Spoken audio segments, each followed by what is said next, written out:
Hi y'all, I am very sweaty because it is so hot outside.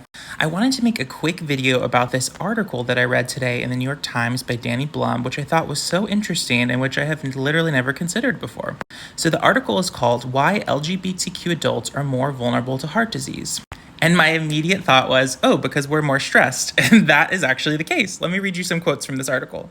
So one of the things that the article talks about is how queer people often have to exist in a state of hypervigilance. So hypervigilance is when you are always scanning your environment for potential threats or for people or situations that might hurt you. And if from an early age you learn that your identity and your way of being in the world is potentially going to be greeted with violence, you learn to adapt a hypervigilant state from a very early age, which triggers higher levels of anxiety, which releases more cortisol into your body, which makes you more stressed, which puts strain on your heart, etc., etc.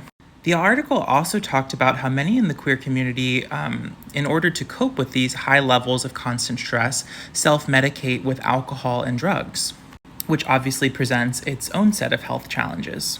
Now, naturally, with higher levels of stress comes more difficulty sleeping, and many in the queer community have sleep-related illnesses and inability to get, restful nights of sleep, and that makes sense. If you're hypervigilant, if you're constantly scanning your environments for threats, of course, you could develop, poor sleep health.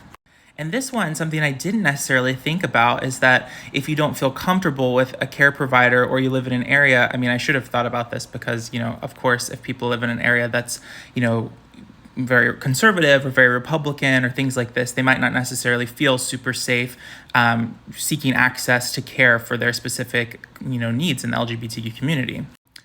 And the article talks about some suggestions of how to mitigate stress. And it quotes the American Heart Association and some ideas for how to lower your levels of stress through exercise, healthy eating. But we need to be cognizant that these things aren't necessarily available to everyone. So I was thinking in the comments, I would love ideas. We can collaborate together, come up with ideas of healthy things that can help lower our collective levels of stress and anxiety. One thing the article